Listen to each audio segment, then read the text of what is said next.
Okay, assalamu alaikum wa mulungi atulaba Ibrahim Mukasa gemanya gange nojo sinzira okubanga otulaba nkwanirizaako eyakatagatako essaawa eno era nga nkugamba tusinzira Kampala, Uganda omwaka 2020.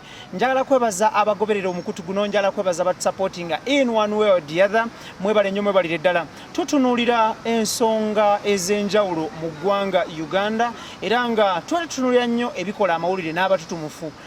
Naye ne tusalawo nti omwezi gwa Ramadhani guno ffe ng'abasiraamu nammwe baganda baffe abali abasiraamu n'abatali basiraamu tubagamba nti tusazeewo tukuliyetinga kye bayise Ramadan special era nga ffe nga omukutu guno omwezi guno gwa Ramadhan tugenda kubeera ne basheyi ab'enjawulo nga tutunuulira obusiraamu, nga tutunuulira obulamu bwabwe, nga tutunuulira eddiini y'obusiraamu, nga tutunuulira n'omwezi omutukuvu ogwa Ramadhan. Twegatteko mu mboozi y'olunaku olwaleero nga tutunuulira Sheikh Didat gwe tugenda okuba nga tumanya ebimukwatako wano ne wali era nga singa mbadde mulaba nnyo on social media nga aweereza obuweereza bwe abeera nnyo ku social media okwo abantu abasinga kwe musinga okubanga mumulabira naye tusazeewo tumunoonye tumufune olunaku olwaleero olw'okusaba kw'abangi mu ggwanga Uganda, Middle East, America, South America, South Africa, everywhere, Asia. Tusazeewo omwezi guno tuguddize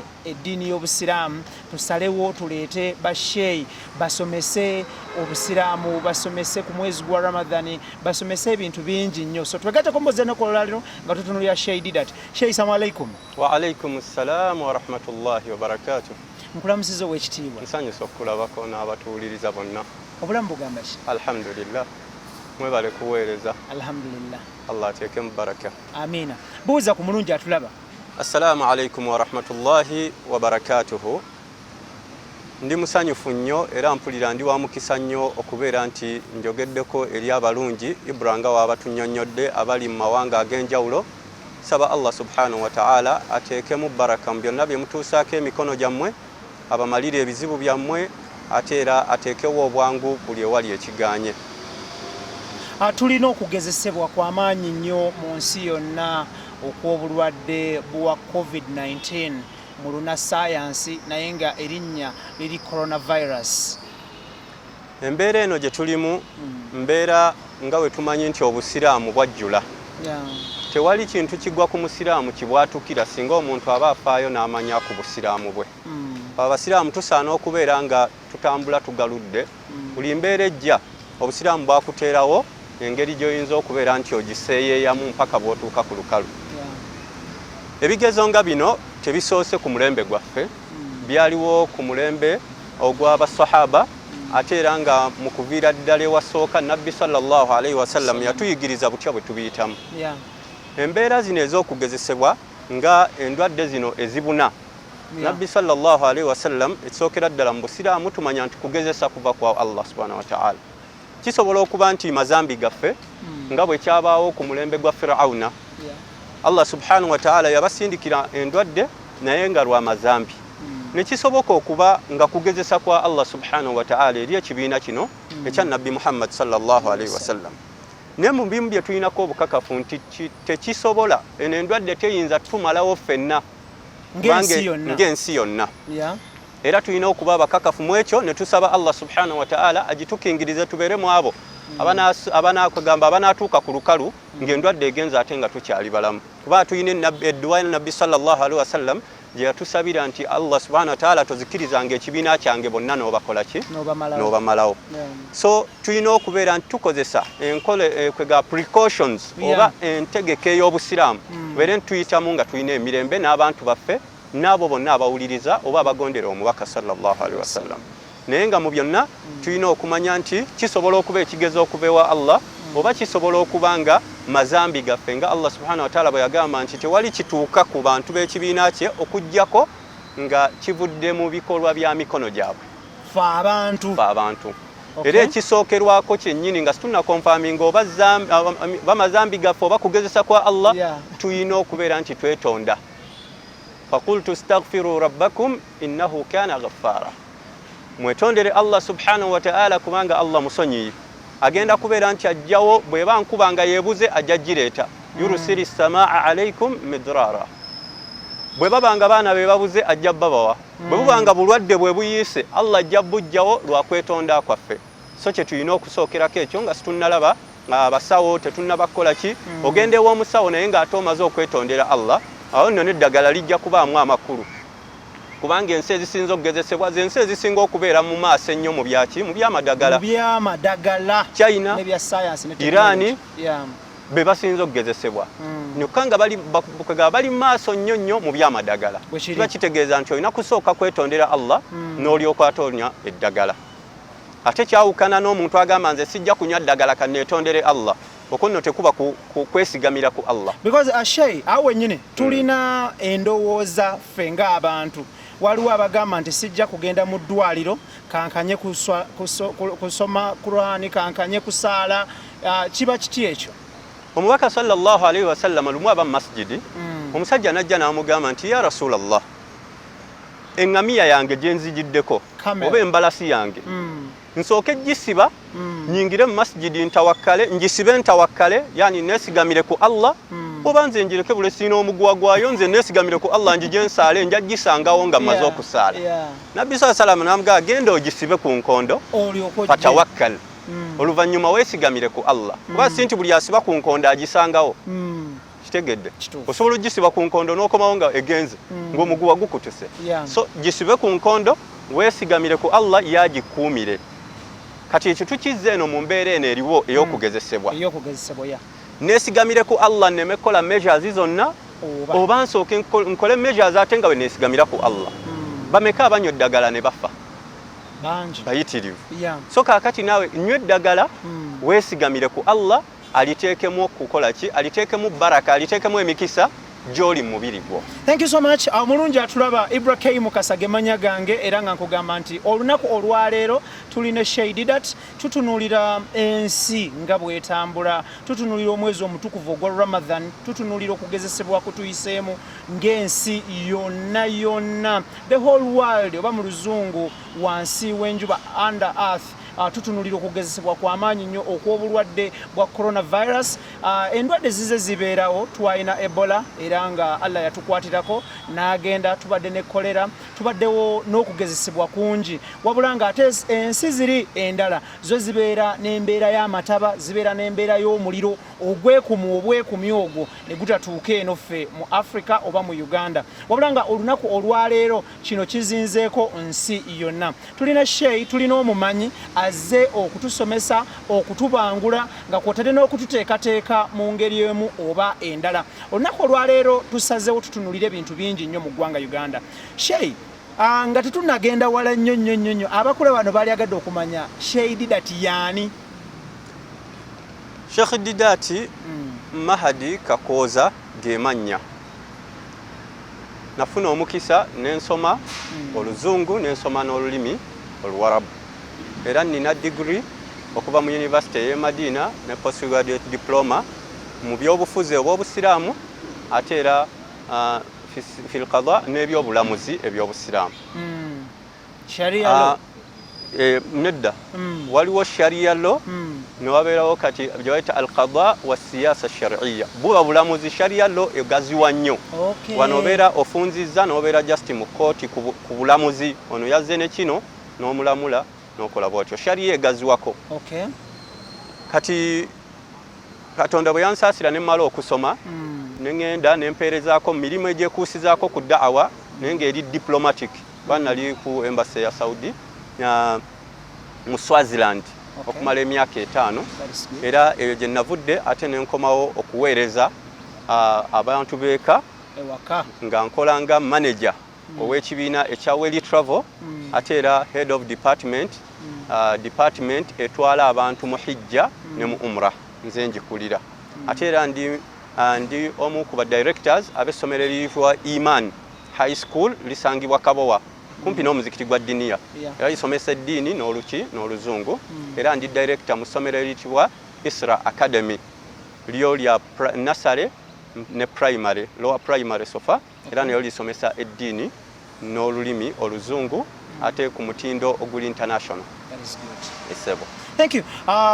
Abatulaba bali agadde okumanya gwe yasoma oluwarabu n'asoma n'oluzungu ffe abasinga twafuna mukisa gusoma luzungu naye era tukyebaliza Allah kubanga yatusobozesa buzibu ki bwe wasanga okubalansinga ebibiri bino era okusobola okubijjamu ebibala wabeerawo always challenges mu kusingira ddala omuntu bw'obanga okutta eddiini ya sayidi y'eddiini ya Allah ate eyo gy'osinga okusuubira okugezesebwa kusinga ebino wadde nga n'omuntu asomye oluzungu nga bwe wasoma osobola okukozesa ekyo kye wasoma n'oweereza n'obeera omuweereza ow'obusiraamu kiva ku nniyayo nga bwe tujja okulaba mu maaso n'engeri gy'okola ki gy'okola emirimu gyo so kale tetuyinza kubeera nti twetukuza nti ffe abaasoma oluwalabu ffe fekka abaweereza b'obusiraamu naye nammwe muli baweereza ba Allah subhanahu wa ta'ala minzaani ebeera mu kukkirizibwa n'engeri gye tukolamu emirimu gyaffe tusaba ffenna Allah atugayidinge tubeere nga tugikola ku lulwe naye nga challenges ezibeerawo mu kusoma oluzungu nti oluusi amasomero go gennyini matono ate era bw'oba osoma oluzungu n'oluwarabu emyaka gyeyongeramu omuntu w'oluzungu asomera secondary emyaka 6 ffe ab'oluwarabu tugisomera emyaka 8 ku 7 abamu ku bannaffe basomera 8 abalala ffe ne tusomera 7 kubanga omala okukola oluzungu engeri gye luba nti lungi nnyo tosobola ddugatta wamu okole ebibuuzo eby'oluwarabu ebiri national n'ebibuuzo eby'oluwarabu amini eby'oluzungu ebiri national so n'osookako kimu n'okimaliriza n'oddayo ate n'okima oluwarabu so kyetaaga obugumiikiriza bungi tusaba ne Allah tusasulire bakadde baffe ababeera nti baatugumiikiriza kuba omuzadde omulala ayinza okugamba wa ezo sente sizikola ki sizirina n'obudde tewali bw'ogenda ku digiri ey'oluwarabu oba ey'eddiini ye ebeera ya myaka 4 tewali agimalira myaka 3 digiri ey'eddiini mu bawarabu emyaka at least 4 bannaffe abasomera ate mu bifo nga Riyadh emyaka 6 sigamba nti tabitegeera naye system bwetyo bwekola ki bwefaanana so okusoma eddiini kyetaagise emyaka mingiko obudde bungi n'amaanyi mangi naye nga twebaza Katonda nti yatusobozesa okubeera nti twavuunuka ne tutuuka ate we tutuuse wadde ngera olutalo olw'okunoonya irimu lwo teruggwayo ng'omubaka bwe yatugamba mpaka bw'oyingira ettaka. Thank you so much. Omulungi atulaba tulina Sheikh Didat era nga tugenda kutunulira bintu bingi nnyo. Briefly akunnyonnyodde bw'ayimiridde n'ebitono ebimukwatako ebyo because omuntu nga yasazeewo kulambulira lugendo it can take 2 days or 5 days or even a full week. Naye tubeera brief nnyo gwali eyo ofune okumanyisibwa. Sheikh nga tukomyewo enchukwe esookera ddala yeyokubeera nti waliwo umura for the first time umura teyabaddewo abantu bangi nnyo baali beeteeseteese ogenda okukola umura bangi nnyo ne bukeera ku makya ne balangirira Saudi neerangirira nti abagenyi mujja kutuyamba temugenda kujja olw'embeera eno njala tusooke tutunuulire umura eno etabaddeewo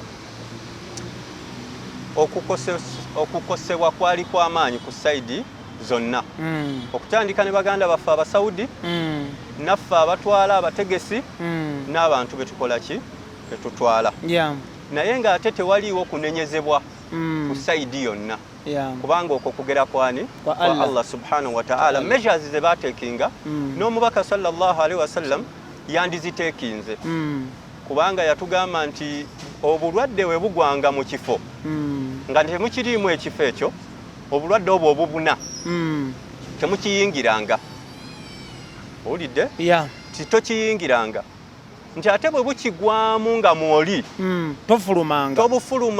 tofulumanga mu especially nti odduka kufa kubanga gy'oddukira naye okukola okukola ki okusangayo okufa kati bangi abadduka e China nga badduka kufa bamaliriza be babusansaanyiza mu nsi yonna so ndowooza olaba measures ezo singa tuba tuzigondedde oba oli awo twandibadde tuyambibwa ne tumitigatinga ensansaanya y'obulwadde obwo kati baganda baffe abasaudi eyo step gye baatekinga tebanenyezebwa naffe ffennyini emikono gyali misibe nga kati tokyalina ky'oyinza kukola n'abo bennyini abatagenda bambi tobanenya kubeera nti balonda obudde kubanga Allah ye yasalawo nga bwe budde bwe bayina mulimu abantu abamu nga bali basabye na holiday kuva ku mulimu nembeeramu abamu nga bali bavudde mbulaaya najja agende n'abantu be so tewali anenyezebwa mu ekyo naye ng'okukosebwa kwaliwo nabula tubagumya abantu bonna abakosebwa nti Allah subhanahu wa ta'ala being the fact nti ekintu kyajja nga kugera kwa Allah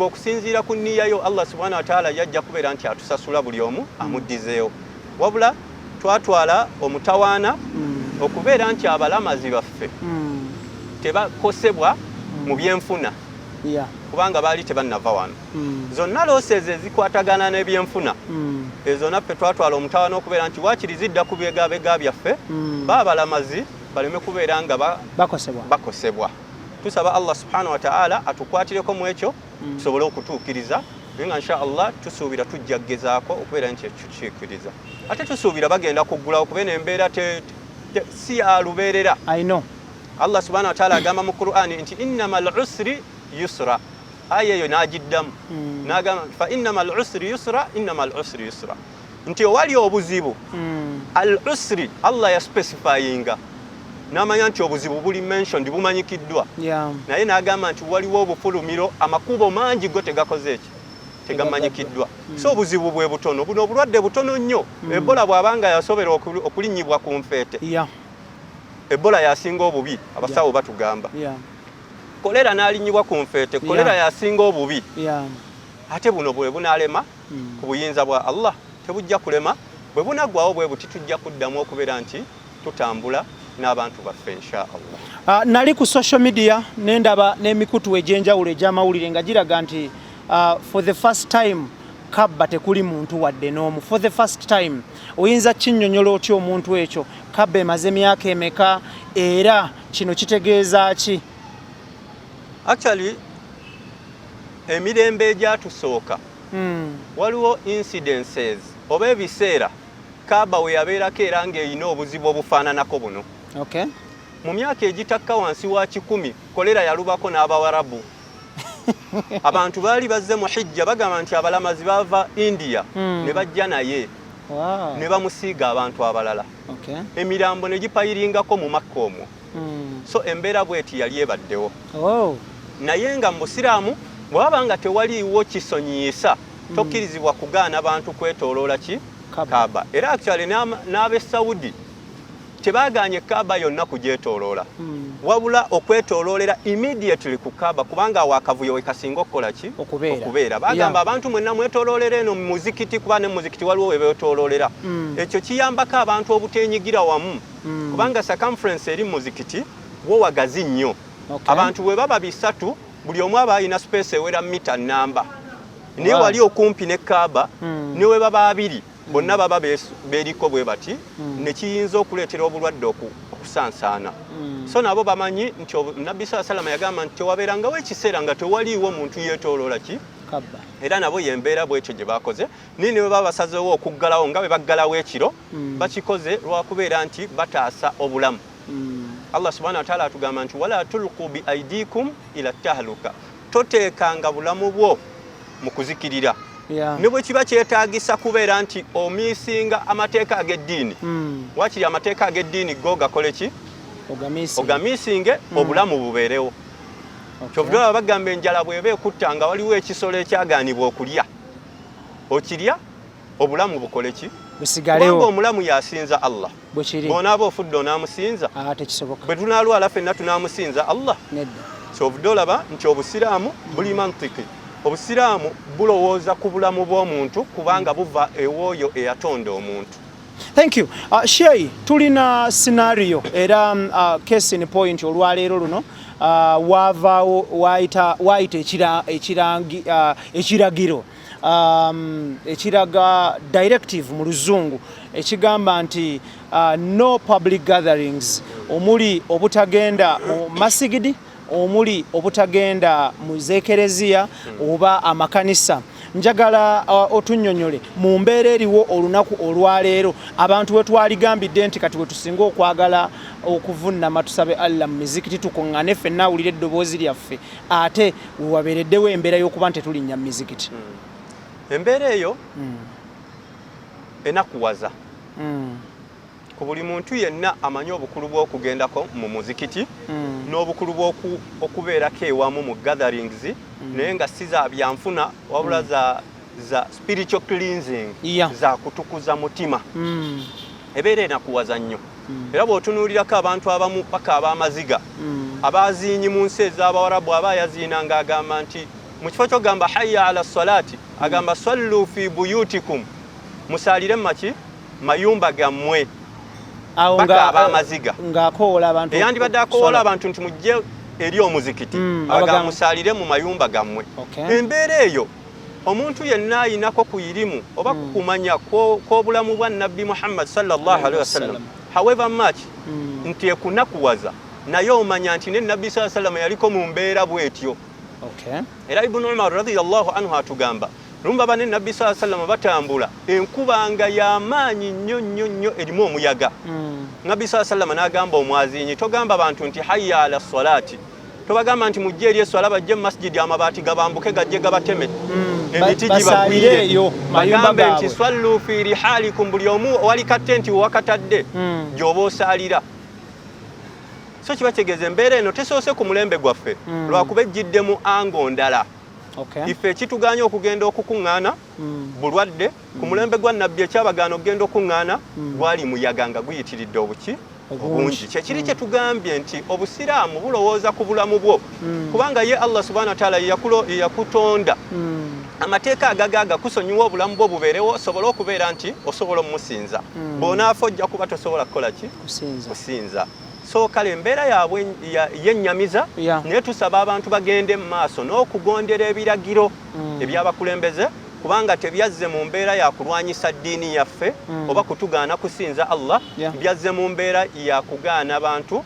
oba ya kutangira abantu kubeera nti beeyongera okubeera nti balwala so twebaza abakulembeze baffe olw'ekyo kye baakoze kubanga baakikoze nga kiri in line with humanity mu kugenda mu maaso kw'okubaawo kw'abantu tegeera ate babeerewo nga balamu kubanga tugambye omulamu yasinza Katonda omufu tasobola kusinza ani Katonda bw'ofa tukusaalira busaalizi oba bwenfa bankola ki bansaalira busaalizi naye ate bwemba omulamu kusaala neesaalira n'abafudde so yembeera eyo tuyongere okubeera nti tugondera directives ezivudde mu bakulembeze baffe ate era twongere okubeera nti tubeera abantu abafaayo ennyo buno obulwadde bugenda tujja kuddayo mizikiti gyaffe tumusinze Katonda. Thank you so much. Shay nga tuvudde njala tutunuulire omwezi gwa Ramadan era mu mbeera yemu yakugezesebwa ey'obulwadde buno obuliwo n'abantu okuba nti tarawehe abaaligenzenga okuzisaalira mu mizikiti waka we tujja okusinziira ne mu bitundu ebitasussa abantu 10 okusinziira ku directive ya gavumenti. Njala tusooke tutunuulire omwezi Ramadan basics ezisookerwako eri omusiraamu atulaba. Esookera ddala omwezi ogwa Ramadan nga actually tetunnatunuulira na basics tulina okuddayo wadde nga tugutandise naye tulina okuddayo mu ngeri ki gye tugwetegekeramu kubanga bangi bagulimu naye nga tebannamanya wawe bali kiringa omuntu gwe baleetedde mu bbuutu y'emmotoka ne bamuteeka mu tawuni e Masaka otunula n'olaba abantu naye nga tomanyi wawe okola ki otandikira bangi mu baganda baffe tusaba Mungu atutaase bagutuukamu nga gubatuuseeko ng'omwezi omulala we gubatuukako n'alaba nga basiiba naye n'alekerawo okulya naye nga tannamanya kigendererwa naye basahaba n'abamanya abatukulembera bamanyanga obukulu bw'omwezi gwa Ramadan kuba baawulirizanga nabbi sallallahu alaihi wasallam ne basoma ne Qur'an Allah subhanahu wa ta'ala agamba shahru Ramadan alladhi unzila fihi al-Qur'an hudan linnasi wa bayyinatin min al-huda wal-furqan Allah okugulondayo myezi 12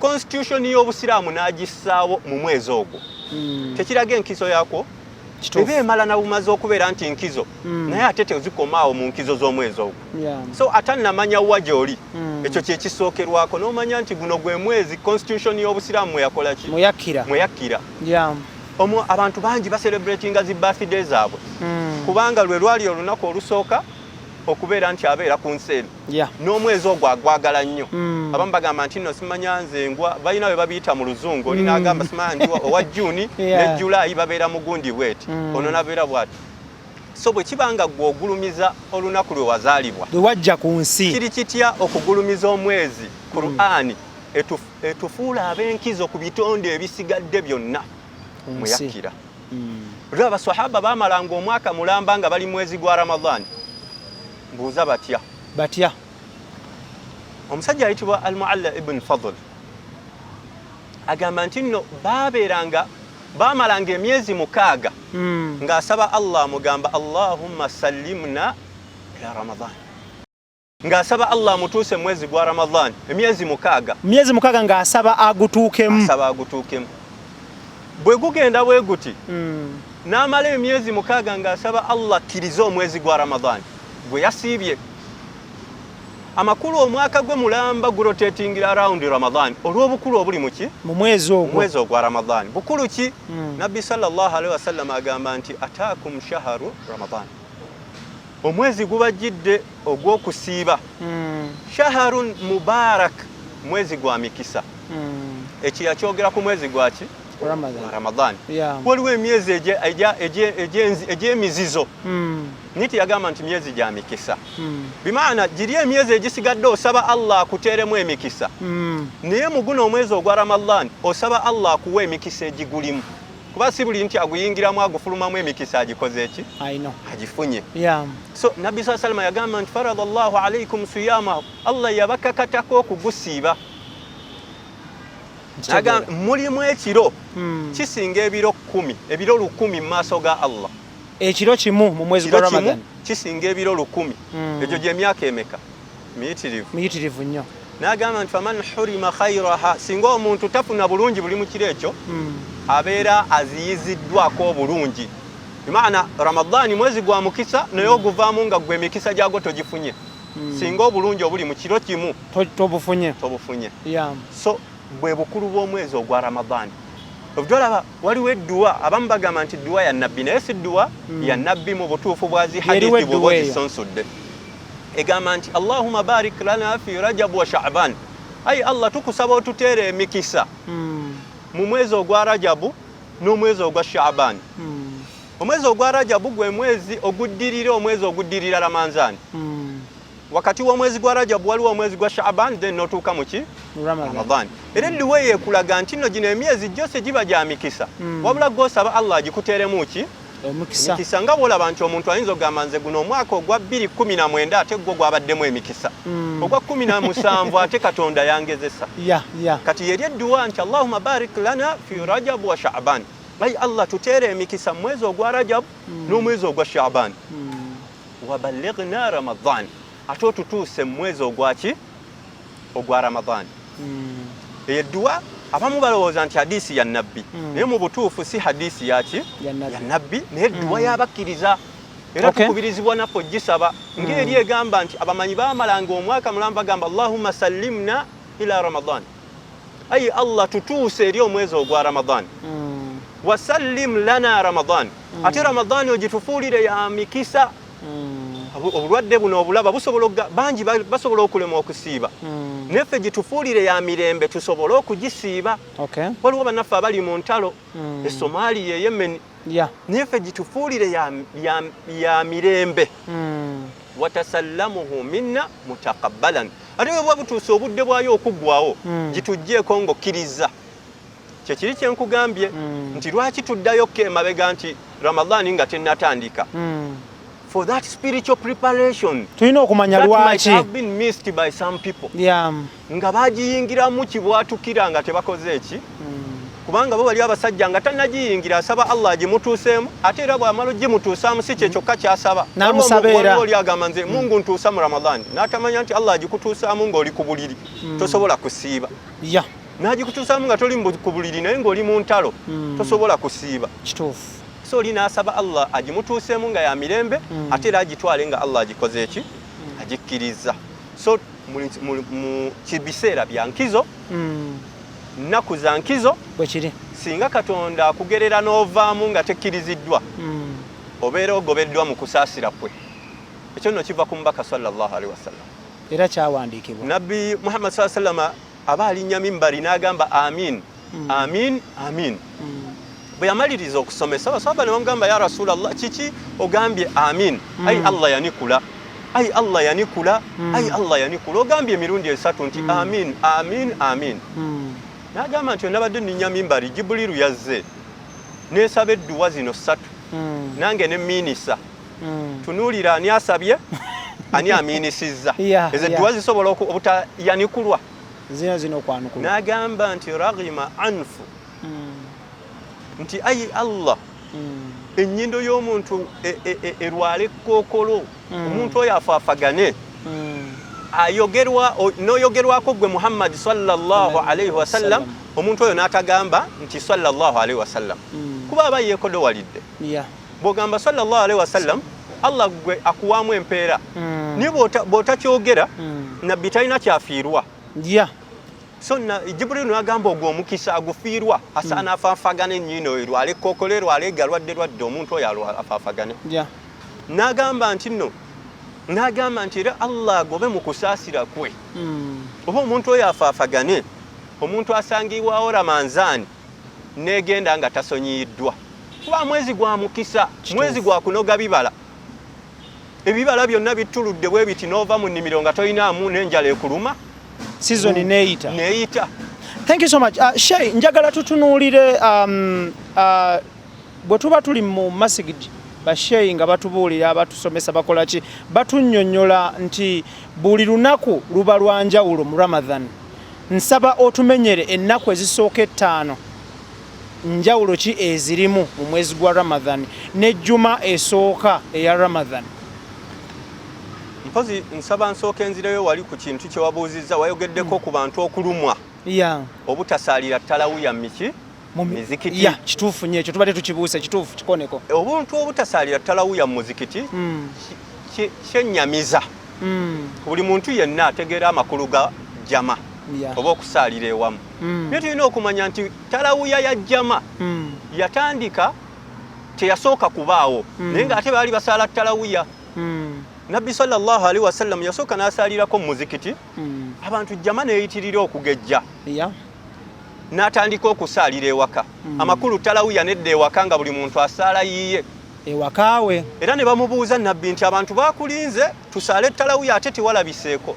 N'agamba natidde Katonda gifuula waajibu ate yandimenye nnyo abantu tebandisobodde ng'efuuse falaza.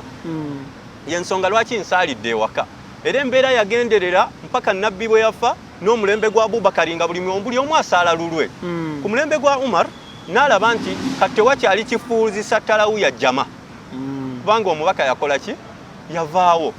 Amateeka obusiraamu bwajjula ku mulembe gwa mubaka abasigadde tuba tukuuma bujjuvu bwabwo. N'alyoka azza abantu mu muzikiti so ne tuddamu okusaalira tarawuya mu muzikiti. Kati jama eyo n'egenda n'efuuka sunna eyeegattibwako basahaba bonna kuba baaliwo ku mulembe gwa Umar ate tewaabaawo amuwakanya. So naffe yensonga lwaki tusaala tarawuya mu jama naye abaagisaalidde ewaka era talina buzibu. So kati bw'ebanga mbeera yeekukase ye Allah asigala akuwa empeera zo. Okuddayo ku kiri kye twobadde ogambye ennaku zino ezisooka tulina okumanya nga bwe nkugambye nti Allah subhanahu wa ta'ala buli yali ayogera ku mwezi gwa Ramadan yagwogerangako gwonna fule. Waliwo ensomesa etugamba nti ennaku 10 ezisooka kusaasira ennaku 10 ezisooka za kino ennaku 10 ezisooka Allah kutabaddu okuva mu muliro. Ensomesa nnungi naye nga eyawukana n'obujulizi obusinga okuba obukakafu okuva ku Nabbi Muhammad sallallahu alaihi wasallam. Kuba eri ensomesa ebeera ekendeezezza ku busobozi bwa Allah. Ramadani yonna ebeera yakusaasira yonna. Ramadani yonna ebeera yakusiimibwa kwa Allah. Ramadani yonna Nabbi sallallahu alaihi wasallam agamba nti omwezi ogwa Ramadani bwe guyingira bwe guti Allah aggulawo emiryango gyaki emiryango gy'eggulu mu hadithi esooka. Mu hadithi endala n'agamba nti Allah aggulawo emiryango gy'ejjana. Kati yali ategeeza mu ggulu wano yali ategeeza ki ejjana. N'agamba nti era Allah subhanahu wa ta'ala n'alagira emiryango gya jahannamu gyonna ne giggalwa. Allah n'alagira shaytaani zonna ne ziteekebwa ku njegere. Ne mu hadithi endala n'agamba nti wa maradatal jinni, n'amajinni ago agasinga okuba amajeemu gonna ne gasibibwa. Allah agezaako okwanguyiza omusiibi asiibe nga taliiwo bintu bimutetenganya. Era kyovuddwa olaba mu mwezi ogwa Ramadhaani omuntu ajeemera Allah yeewuunyisa nnyo. Kubanga ensonga ezandikubadde zikujeemesa ezisinga zonna teziriiwo, gozinoonya. Shayitaani nsibe, olaba n'amabaala gaggala.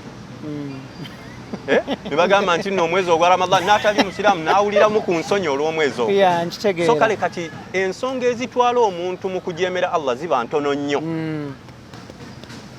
Nabbi sallallahu n'agamba mu hadithi eyo nti walillahi utaqaa'u minan naari, nti Allah buli lunaku buli kiro alina abaddu be baata okuva mu muliro.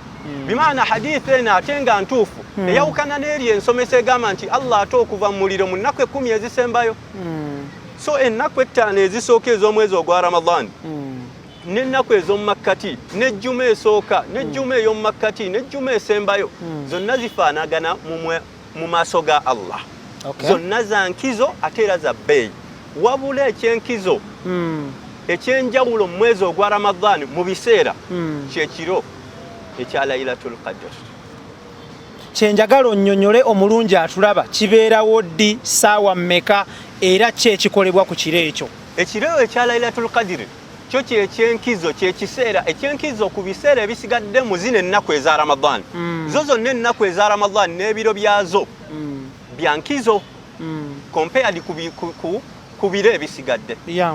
Omuntu mu biseera eby'okusiiba bya nkizo kusinga ku biseera ebisigadde. Waliwo ebiseera bijja bisomesebwa ennaku 10 ate ez'omwezi ogwa Zulhijja nazo zirina amakulu agaazo.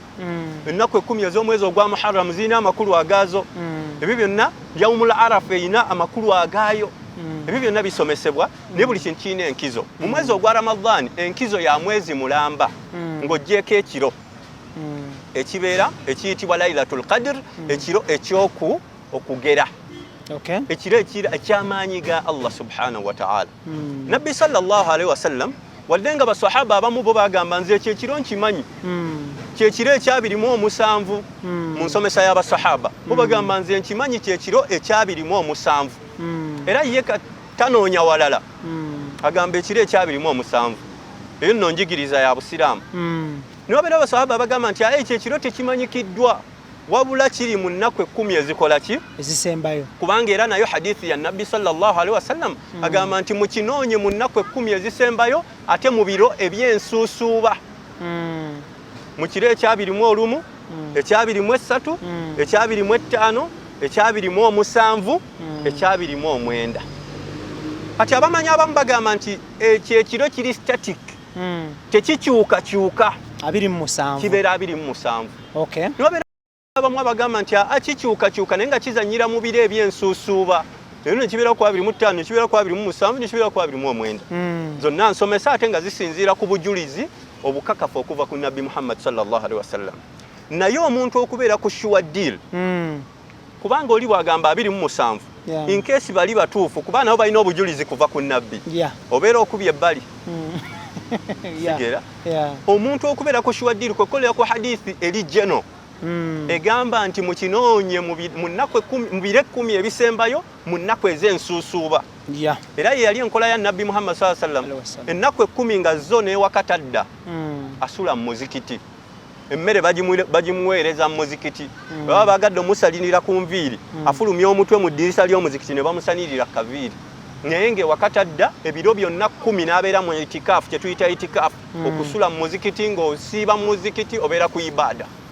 Kubanga for sure oba toyinza kuba bbali nga byonna ebiro 10 oyimiridde n'osaba Allah era ofunamu oba okifunye. Naye bw'ogamba nti luno olunaku nze lwembala lwokka singa bali baba batuufu kiba kikuyise mu ngalo, kiba kikuyiseeko. So ezo ennaku 10 ntono nnyo. Shay, what is so special about that night?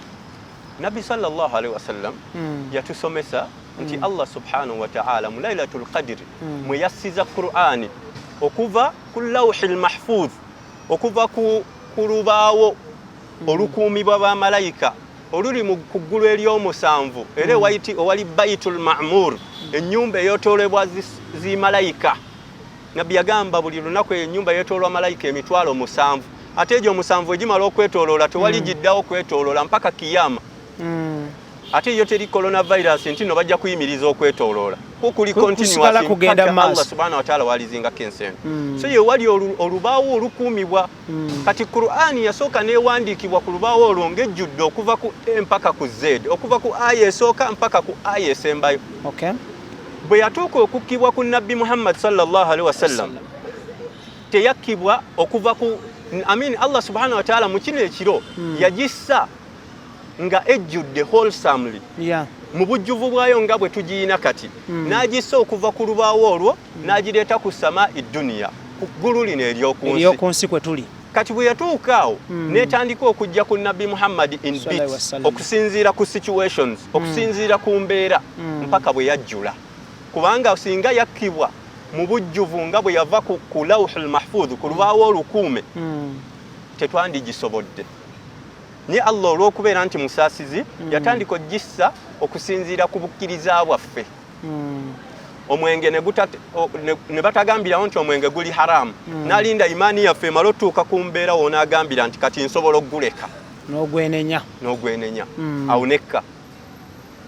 Allah n'atagamba nti kino kiri haramu n'atagamba nti mulwane jihaadi okyayina abantu 10 ng'obagamba mulwane jihaadi bonna bajja fiirayo bonna naye Allah n'alinda mpaka abasiraamu nga bafunye ku maanyi n'alyoka abakkiriza balwane ki jihaadi. So kaakati ekiro kino kyankizo nti Qur'ani yassa Allah yassa Qur'ani ku ggulu erisooka mu ekyo ekiro era kyankizo nnyo nti ne Allah subhanahu wa ta'ala mu kiro ekyo ayanikuliramu edduwa z'abaddu bonna. Sheikh, omulungi olaba yali agadde okumanya biki ebikolebwa ekiro ekyo, omusiraamu ayina kukola ki ekiro ekyo? Allah subhanahu wa ta'ala nga situnnamanya biki ebikolebwa bamalayika biki bye bakola. Allah subhanahu wa ta'ala agamba mu suratul Qadr n'agamba nti tatanazzalu almalaika malayika zonna zikka Allah alagira waruuhu fiha ne Jibrilu nga mwejjidde biidhni rabbihim min kulli amrin salamun hiya hatta matla'il fajr ne zibeera mu kiro ekyo ekyemirembe mpaka enjuba bwesala emmambya weekola ki bwesala. So bwe zibanga malayika zonna zissenga zisinza Allah subhanahu wa ta'ala gwe biki by'olina okukoleramu. Nabbi sallallahu alayhi wa sallam agamba nti man qaama laylatul qadr imanan wa ihtisaba singa omuntu ekiro ekyo kikusanga ng'oyimiridde osaba Allah subhanahu wa ta'ala oli mu swala oli mu kusinza Allah naye nga tolina kyoyagala wabula okubeera nti osuubira oba okakasa nti Allah ajja kukuwaamu empeera Allah akusonyiwa amazambi go gonna kiro kimu Allah akusonyiwa amazambi gonna n'obeera nga kabbebi ekyo tekimala buli omu kye yali yeetaaze. Kyovudde olaba Nabbi yagamba nti faman hurima khairaha singa omuntu ekiro ekyo kigenda ne kiyitawo nga tafunye bulungi bwaki ali mu tulo yeebase fakad hurima. Hasan al-Basri yagamba nti ja'ala Allahu ramadana midmaran li khalqihi Allah yafuula omwezi ogwa Ramadhan nga it's a race track. Twogere tutya abantu we bavuganyiza kuvuganya olaba we baddukira liraawo ku 100 meters Allah ne Ramadhan bwe yagikola abantu bavuganye n'agamba nti mulimu abawangula abateekamu amaanyi ekiro n'atadda mu tulo n'atadda mu kulaba firimu olw'okuba ye asiiba waka ekiro n'alaba emizannyo gyonna n'agimalayo ku TV tasinzizzaamu Allah. Bo bali bavuganya abakkiriza kuba baamanya nti Ramadhan Allah yagifuulanga yaki yakuvuganyizaamu. N'agamba nti omuntu asinga okwewuunyisa alladhi yadhak yoyo aseka hina yafuuzu alfaizun. Naawe oli mu competition abantu bakulembedde bali mu kutuuka eri ku kaguwa ng'oli mu masanyo oseka mu bugayaavu ogayadde oli mu kulaba firimu mu kifo ky'okuyimuka ekiro osaale. N'agamba nti wa hina yakhsiru alkhasirun nga naawe oli mu ba failures kyokka oli mu kuseka yandibadde yeekaabirako. So ekyo ekiro n'ebiro ebisigadde naye okusingira ddala ekyo ekiro omuntu osaana kubeera ng'oli bize osinza Allah subhanahu wa ta'ala kubanga eyo opportunity eyinza obutakomawo. paka ate mwaka gujja naye ng'ate olina garanti nti onaabaawo muwogo omwaka. Ibrahim Kasage manya gange omulungi atulaba nkugamba nti tuli wano tuli ne Shade Dat era nga tutunulira obusiraamu, tutunulira omwezi gwa Ramadan, tutunulira ensonga mpitirivu nnyo mu nsi muno era nga nkugamba najo sinzira okubanga otulaba mutuweereza obubaka ne mutusaba tuleete abamanyi bano basobole okubanga batusomesa, bayigiriza, bawabula, batereeza, bateekateeka. So yensonga lwaki tubaleeta basobole okubanga batuteekateeka, batumanyisa, batuyigiriza, batusomesa. Tusazeewo omwezi gwa Ramadan guno tukole kye bayise Ramadan special. Tuleete bashare ab'enjawulo, tutunulire obulamu bwabwe, tutunulire obuweereza bwabwe n'ebintu ebigwa mu kkowe eryo. Gwe munnaffe ali eyo asubscribinga naffe, yakomentinga, sharinga n'atambuza waaka waffe ono osobole okubanga oganyulwamu. Shay, njagala tutunuulire dress code mu mwezi gwa Ramadan. Omusiraamu, omukyala, omwami, omwana omuto, omuntu omukulu nga tewali nti ono Shay, nti ono Imam, nti ono ali ku level ya Ibrahim, si nti mumanyi yalyambadde atya omukyala n'omwami. Omwezi ogwa Ramadan nga bwe tugambye nti it's a race track, kwongeramu speed. Olugendo lwo twalutandika ddanga n'omwezi ogwa Ramadan tegunnatandika. Omuntu kasita oweza emyaka 13 kubakula amango oba 14 oba 15 abalwawo kule ennyo oba omukyala n'agenda mu nsonga, awo olugendo luba lutandise olw'okugondera amateeka ga Allah subhanahu wa ta'ala. Olw'okubeera nti tutandika okukolerera obulamu bwaffe obulibaawo oluvannyuma nga tumaze okujjulukuka mu bulamu obw'ensi eno. Mu lugendo olwo mulimu amateeka ga Allah subhanahu wa ta'ala nga go gatukakatako mu Ramadan n'ebweru w'omwezi ogwaki ogwa Ramadan. Omwezi ogwa Ramadan gwakubeera nti twongeramu amaanyi okusinzaawo ko ge tubadde nago, okusinzaawo ko kubanga mwezi gwa nkizo kibategeeza n'omulimo gw'okoleramu guba gwa nkizo. Nabbi sallallahu alayhi wa sallam yagamba nti omuntu bw'okola umura mu Ramadan obeera ng'akoze hijja. Ate mu hadisi endala n'agamba obeera ng'akoze hijja nange, hijja n'omubaka. Kiba kikulaga enkizo eriwo mu mwezi ogwaki ogwa Ramadan, emirimu gy'okola mu mwezi ogwa Ramadan. Eswala gy'osaala ebweru w'omwezi ogwa Ramadan tefaanana na swala gy'osaala mu mwezi ogwa Ramadan. Nabwe kityo n'amazambi, kubanga Allah bw'asukkulumya omwezi mu bulungi ate bw'okoleramu obubi era nakyo kisasulwa mu mbeera gy'okikozeemu. So okwambala, obusiraamu butuwa bulungi ensomesa butya omusiraamu bw'alina okwambala mu Ramadan n'ebweru bw'omwezi ogwa Ramadan. Naye omwezi ogwa Ramadan omuntu oyinza okubeera n'oyambala nga bw'oyambala ku Juma, nga bw'olaba kati obusiraamu ku Juma butugamba nti yambala ebyeru. Nabbi sallallahu alayhi wa sallam yatugamba kiri sunna okwambala ebyeru ku Juma. Ku Yidi ne kibeera sunna okwambala ebipya wadde si byeru. Naye ku Juma wakiri oyambala ekyeru newe kibanga si kipya. Nsomesa ya Busiraamu abantu bamanye nti Abasiraamu bajjumbidde Juma. N'omwezi ogwa Ramadan yambala kwongera omusiraamu abantu bamanye nti nno Abasiraamu omwezi ogwa Ramadan bongedde okuwa ekitiibwa.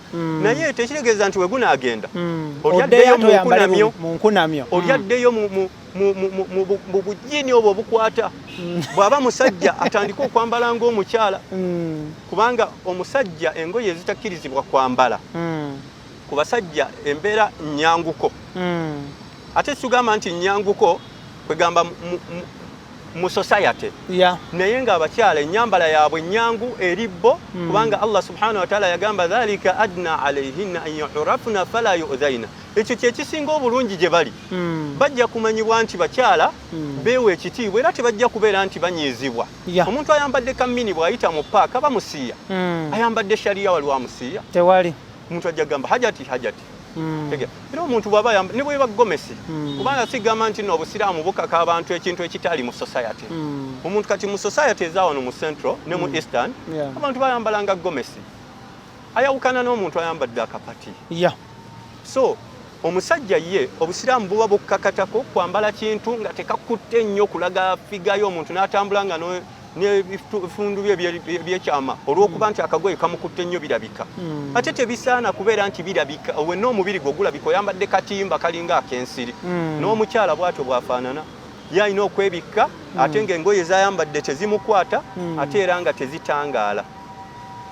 So mu Ramadan tusobola okuyitirizaako okwambala ku makanzu we kuba ng'omulimu gwo gukukkirizisa n'oyambala ku byeru kirage ekyongere okuweesa waman yu'azzimu sha'aira Allahi. Nabbi yali tayambala makanzu gagano ge twambala naye ezaafuuka ngoye za busiraamu ne zimanyikibwa mu bantu nti kati ngoye zaki za busiraamu, so kati tuzambala era abantu ne bawa obusiraamu ekitiibwa.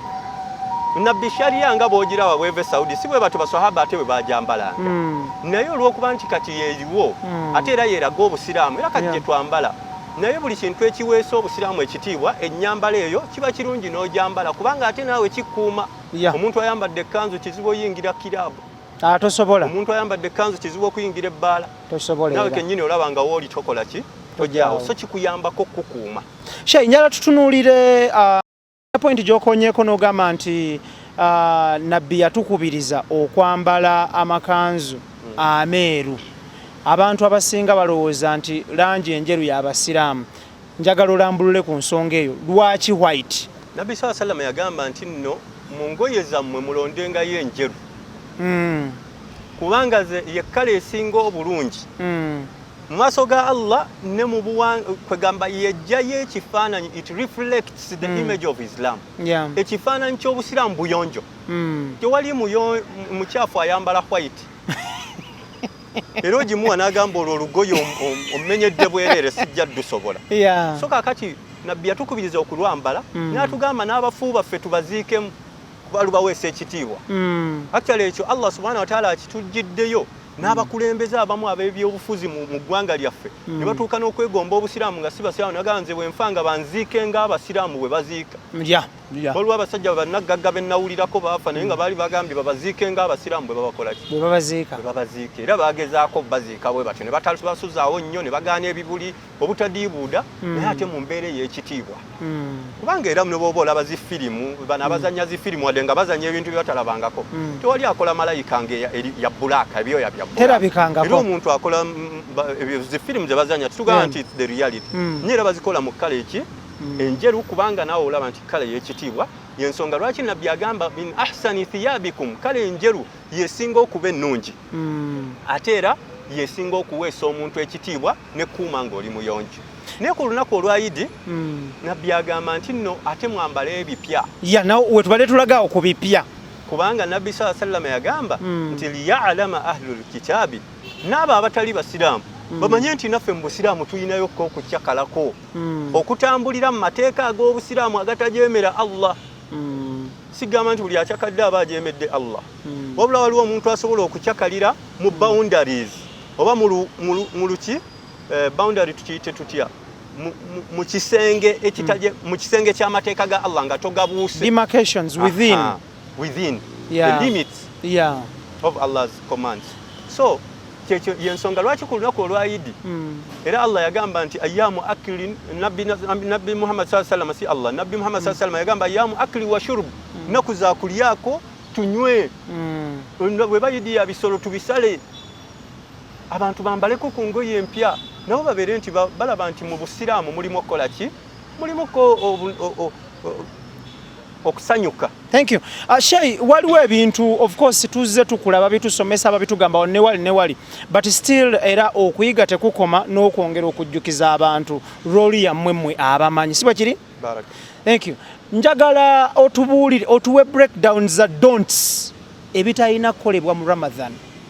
Omwezi ogwa Ramadan being the fact tuli mu gutandika tulina okumanya nti omwezi ogwa Ramadani gwa nkizo.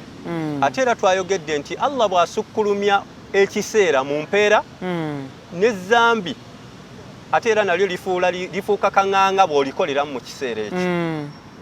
Eyo muktadha tafdil, mu Luwarabu bakiyita muktadha tafdil. Buli bwe basukkulumya ekintu kitegeeza bw'otakikola ate era kyosalwa kiba kingi. Tegedde? So kati Allah bw'agamba nti ebirungi bw'obikolera mu mwezi ogwa Ramadan ofuna bingi ate n'amazambi bw'ogakoleramu ofuna ebibi bingi. So ate gamba zambi twagambye nti tugewala ebweru w'omwezi ogwa Ramadan ne mu mwezi ogwa Ramadan kiyitirira. Yeah. Kati tetujja kwogera ku mazambi limu kulimu kubanga go buli muntu agamanyi nabbi agamba innal halala bayyinun wa innal harama bayyin. Naye omwezi ogwa Ramadan go being the fact that tugukozesa ng'essomero eritutraininga ku bulamu bwe tujja okuwangaala nga gugenze. Nabbi sallallahu alayhi wasallam yagamba nti kana nabbi sallallahu alayhi wasallam amina Ibn Abbas radiyallahu anhu yagamba kana nabbi sallallahu alayhi wasallam ajwadu nnas. Nabbi yali asinga abantu okugaba wa kana ajwadu ma yakunu fi Ramadan. Ne mwezi ogwa Ramadan ate embeera yayitiriranga. Kana ajwadu min ar-rih al-mursala ng'asinga n'empewo ekunta okugaba. Yeah. Eyo yakozesa example. Naye kati empewo bw'ebanga ezze na lusu. Bameka ababuna buli muntu aliwo abeera ali awo we luba lutuuse. Bw'ebezze na nfuufu buli omu agikombako. Yeah. Bw'ebezze wabaddewo ebbugumu empewo nejja n'akawewo akakuulinze era buli muntu akafunako. Yeah. Kati ne nabbi obugabi bwe mu mwezi ogwa Ramadan bwatuukanga ku level bwasinganga ku level y'empewo. Kuba mwaka faana tubadde mu degrees 3 akawewo ne kajja ak'enkuba akafuuwa buli omu akafunako. Naye nabbi yali asinga akawewo ako okubeera nti atuuka oba agaba. Yeah. So kati mwezi ogwa Ramadan the do's kwe kubeera nti tu improvinga ku mirimu emirungi. Omwezi ogwa Ramadan nabbi yali agaba ate n'ayitawo. Sinaajeemera Allah wabula n'ayitawo ku mbeera ate gye yali abeerako ebweru w'omwezi ogwa Ramadan. Nabbi mwezi ogwa Ramadan yasaalanga ensaala ate esukka ku nsaala gye yasaala eswala zino eza sunna. Esukka ku swala ze yasaalanga ebweru w'omwezi ogwa Ramadan. Ensonga tugambye nti mu nnaku 10 nga n'ewakati addayo alina abakyala 9 naye n'ewakati akola ki? Taddayo. N'abeera mu mwezi ogwa Ramadan. Mu mwezi ogwa Ramadan abamanyi abaatukulemberanga baalinga basoma Qur'an. Bukhari ng'asoma Qur'an buli lunaku emisana n'agimalako. Kubanga yejjako ebintu ebirala byonna ebiyinza omudistractinga n'abeera ku Qur'an. Sufyani Thawri ng'emirimu gyonna egisigadde obutale biki abiwummuza n'asoma Qur'an.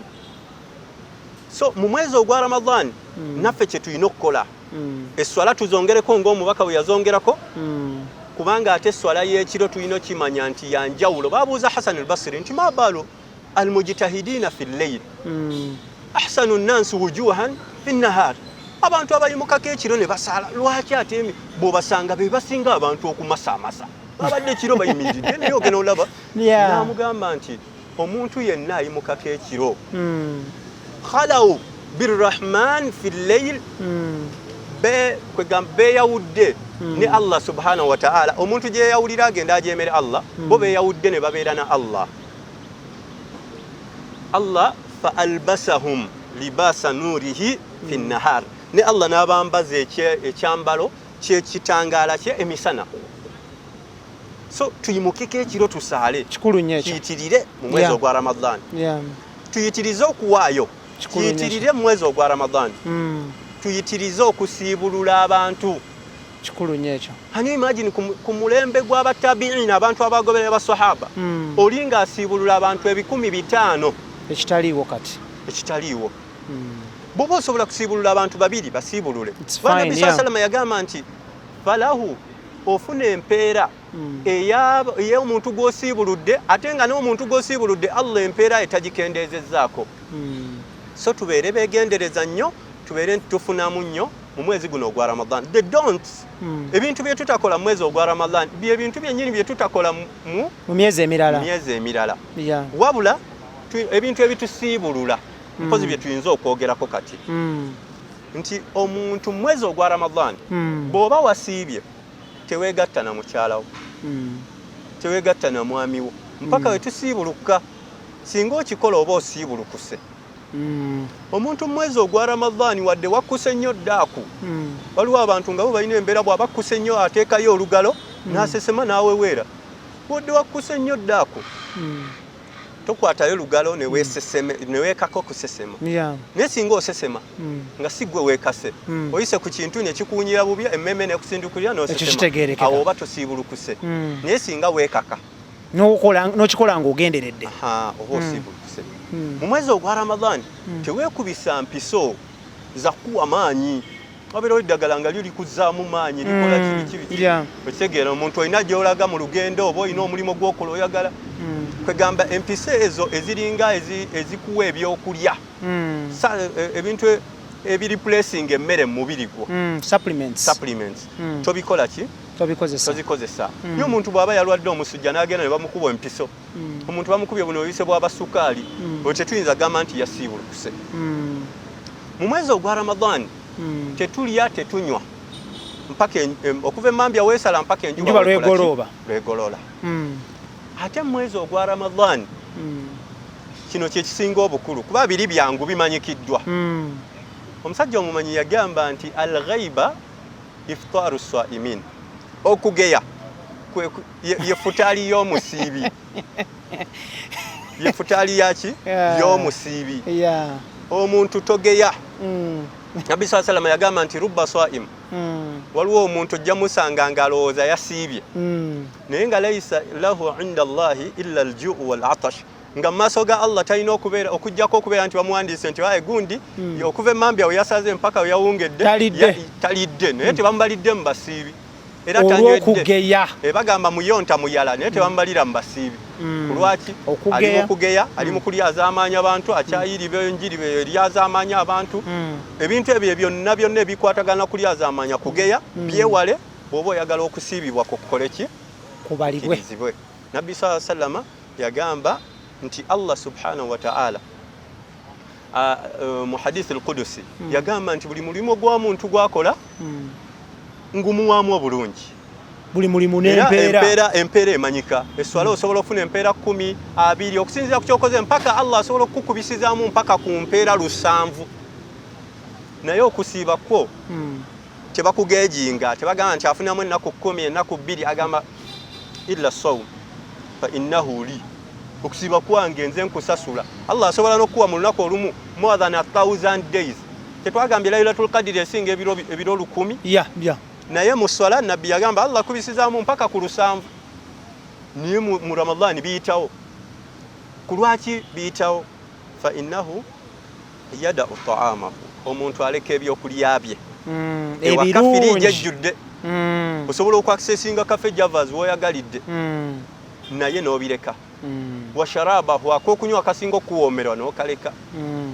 nikyakomaawo washahawatahu n'ebintu omutima gwe byandyagadde mukyala wo waali ate wa halali wamuwasa n'amahale wagamala n'otabeera naye okitegeera omuntu akunyiizizza oyagala omuddiza ekikonde n'amaanyi ogayina agakimuddiza naye n'okireka n'oleka okugeya n'ogamba wadde kuli haramu ebweru wa Ramadan naye ate wano okusiiba kwange washahawata byonna byonna ebigenda n'okwagala kw'omutima Allah abyagala oba tabyagala byonna n'obyerekereza li.